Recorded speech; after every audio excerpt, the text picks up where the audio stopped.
Horror in Old Jeshwang as armed men stormed this property housing a family and their auto spare parts business. The burglars, as you can see, ransacked the property, finding anything valuable they can steal. When they came in on Saturday evening, the homeowner, of course, was around with his 3 daughters. They were allegedly tortured, and in fact, shots were fired in the air, breaking the girls and forcing them to lead the thieves where exactly the money was. In monetary value, we have been told that they have been able to get away with a staggering amount of 16 million Gambian dollars.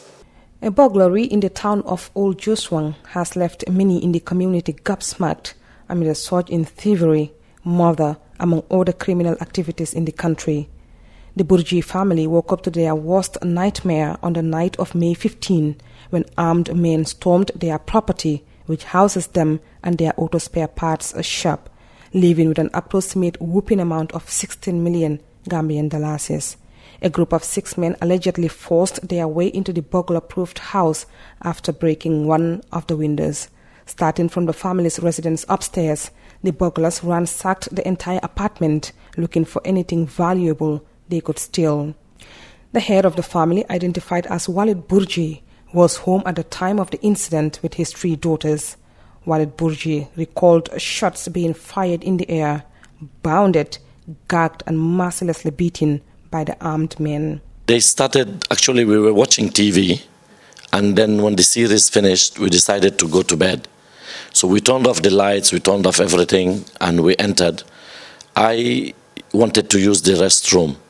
I entered into the restroom. I started hearing noise. So my daughter came next to the door and she said, "Dad, are you hearing this noise?" I said, "Yes." I said, "Do you know from where it is?" She said, "No." And then suddenly she screamed and someone opened fire. Then I jumped from the toilet. I opened the door of the toilet. The guy was straight in front of me.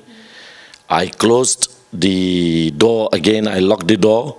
I called my son, but he didn't answer. But I pretended that I'm telling him, "Come, there is thieves, there is people in the house." The burglars became enraged at Walid's attempt to scare them off, and that was when the assault on him and his daughters began. They entered, they started hitting me. They started hitting my daughters. Mostly they were hitting on me because my daughters, they just touched them a little bit. And they started throwing everything from the cupboard. They found some money in my daughter's cupboards, about $20,000, plus their gold, they took it. The rage did not stop as the armed robbers had a bigger plan in mind, which was to access the safe in the shop where hard currencies were being kept. But first, they will have to overpower the male in the house by torturing him, forcing one of the daughters to use her survival instincts, leading them exactly where the cash was. They tried to drag me downstairs. Then they saw that I was pulling and pushing with them. Then they brought me in again. They took my watch. They took my phone. The first phone, actually, when he opened the door of the toilet, he took the door. He took the phone from me, but I had the second phone, which they didn't know. So when they were pushing and pulling and we went outside, they were even forcing my daughters to eat artificial fruits, plastic fruits. They said they should eat it.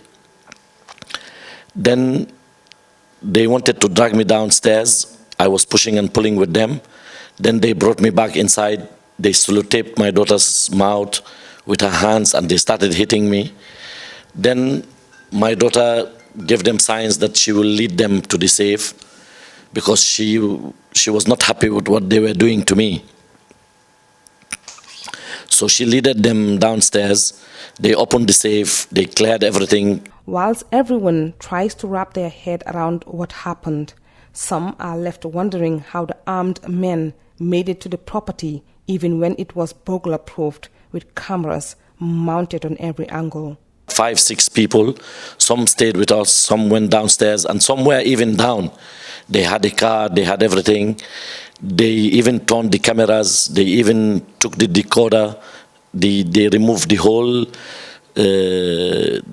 DVD, the recording system for the CCTV. They cut the wires, they removed everything. And then there was my wife's phone, which they did not take because they took my daughters, 3 daughters, they took their phone, plus my 2 phones. Because the second phone, they didn't take it, but when they went down with my daughter, another guy was standing outside, so I thought he was not near. I tried to call my brother to tell my brother to come over. He saw me trying to call. He came, he hit me again, and he took the phone from me. Then when they left, there was my wife's phone, which was in the sitting room. So I called the police, I called my brother, and all of them came. And we started the investigation, and then we decided to forward the matter to you people. Asked in monetary value how much the burglars got away with, Walid Burji dropped the shocker. In terms of monetary value, how much do you think they got away with? They went with the watch also. The watch has a value. And they went with some gold, and they went with some dollars. They went with dollars and euros and sefa. If you want to put them equivalent to dollars, they are almost equivalent about 16 million. Walid Burji said crime has become prevalent in the country, adding that recent times and trends have become scary.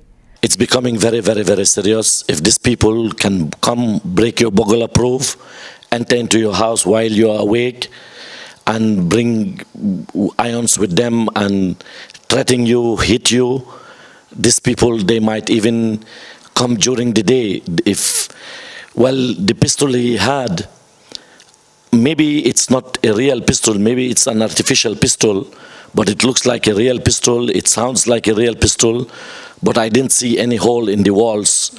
That's why I assume it was artificial, maybe it's a rubber bullet or whatever. But in the future, these people will start coming in with real weapons, and it will be more dangerous. For TFN News Review, I am Saja Brito.